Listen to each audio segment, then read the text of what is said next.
are connected with that vehicle. So either a two-wheeler or a four-wheeler, the emotional sentiment is always attached with that vehicle in India. So people take care of the vehicle very much, just like a child. And I think that's the reason, like, uh, it's a status symbol still. Sure. Okay, Naman, what's your opinion about it? Well, Hariji rightly said that yes, in India, cars are often seen as a status symbol because obviously the average annual salary of a person is equal to buying one car, right? So 5 to 6 lakhs is the average price of a car, of a normal decent car, and that is the mostly the average income of and middle class Indian, right? So obviously it will become a status symbol.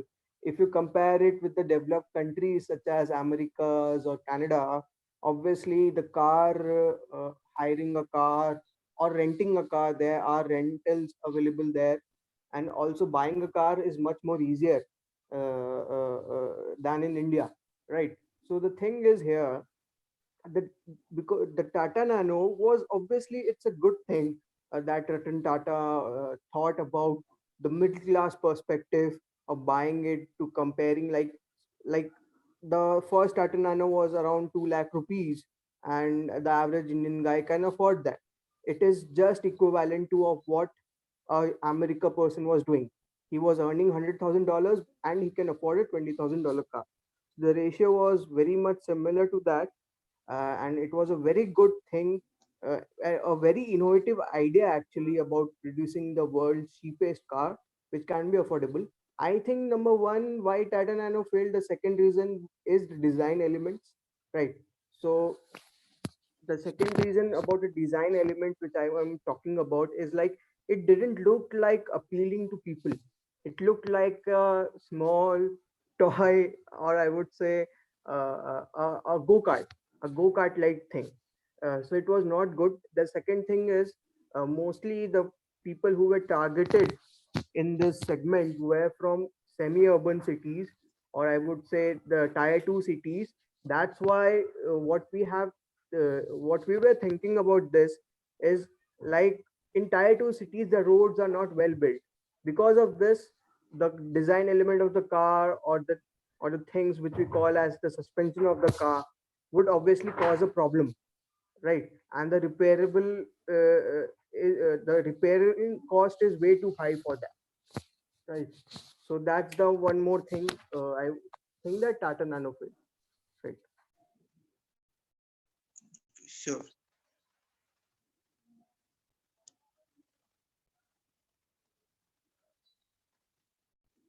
Okay, so do you think it is possible for any other car to create? Do you think it is possible for any other company to create a car with such a low cost? Because Tata Nano costed only 1 lakh at the beginning. So do you think it is possible for any other company to create such a cheap car? Hari sir, what do you think?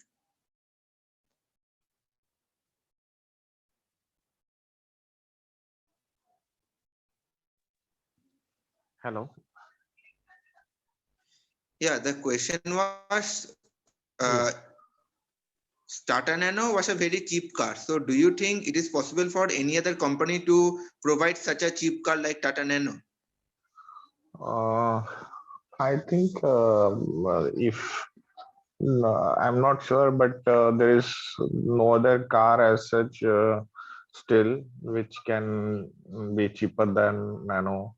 Like, but still, if someone like Mahindra or maybe any other, for example, any other automotive manufacturer, they decide it can be done as such, but still, I don't think it is like it will be a viable or a profitable business because the smallest, like in cars, the small car which went very well, I'll say, is Maruti. So whatever Maruti 800, Alto 800, then uh, one Daewoo was there, Matisse Daewoo. So these were all small cars uh, that really went well, much better than Nano. So I don't think there can be any other car which can be cheaper than Nano. And but can't say about future because technology is advancing, and soon automotive will be switching to electric vehicles. And once electric and rechargeable and solar cars will come into picture, so at that time maybe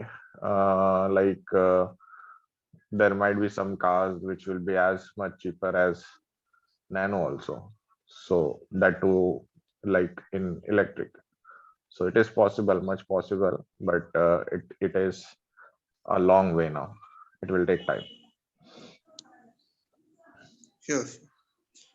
Okay, Naman, what do you think? Yeah, I do think that we will be able to manufacture much cheaper cars, but because of the global oligopoly methods and doing the business style is being changing. We are focusing more on profits than innovation. So that's why I don't think that, yes, there's a possibility we can become cheaper, but it will not go beyond, I would say, 4 to 5 lakhs. Yeah.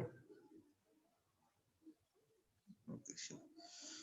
Okay, so one more question. If you are offered two vehicle, for example, if you are offered a Tata Nano and then you are offered a bike, then which one would you buy? It Naman, really it really depends about which one would I buy.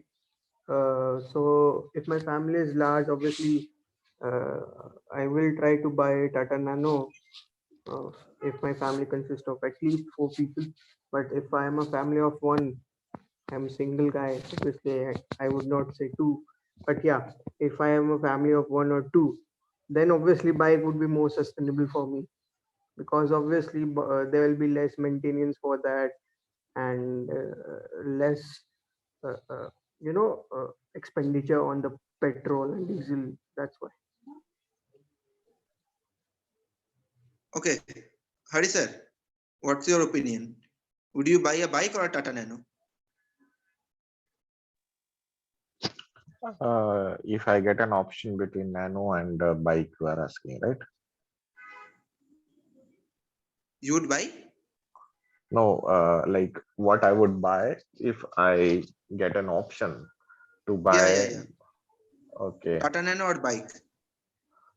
No, depends. Like I might think about the features in bike. If the features I like are like if the features are more in bike than what it is in Tata Nano, so maybe I'll go for a bike. Features in the sense like uh,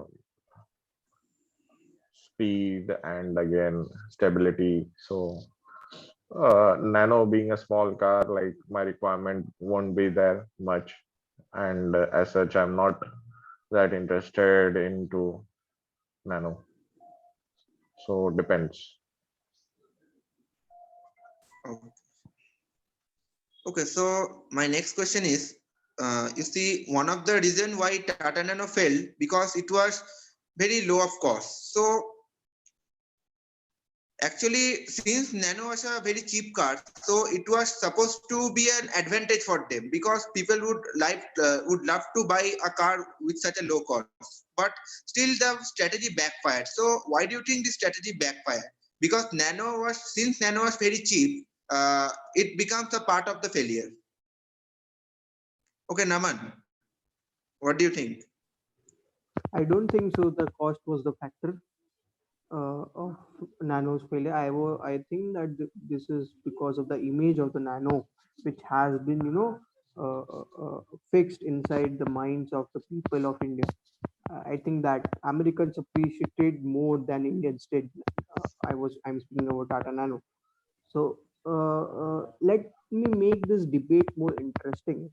Right, we had a discussion. I don't know. Aritra was obviously came much later after GD was there. So we had a discussion on Tata Nano. So when we ended a discussion, I had some questions in my mind. So during that phase, when that Tata Nano's brand image went down and down between the eyes of the people of India, the three things I would like to point. Now, if you compare the prices of Tata Nano in the current scenario compared to the initial product or the first generation product, I would say, so there's a vast price difference in there. Even if you compare the inflation rate of the automotive industry, it's much more higher than that. What are the factors affecting that? Why it's priced much more higher than it used to be? Because the Tata Nano's main goal was to be price efficient and affordable to many Indians specifically. The second thing, during that time phase of the brand image going down and down of Tata Nano, are there any political factors? Do we think of any political factors or any competitive factors which affected the whole scenario of the Tata Nano? Right. So these two questions do hinder my mind very often when I think of Tata Nano.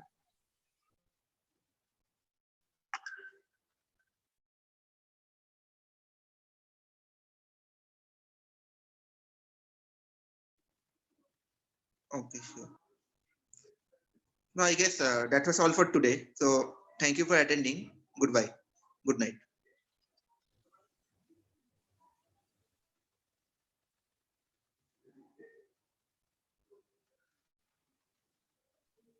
Good night. Good night, Vishal.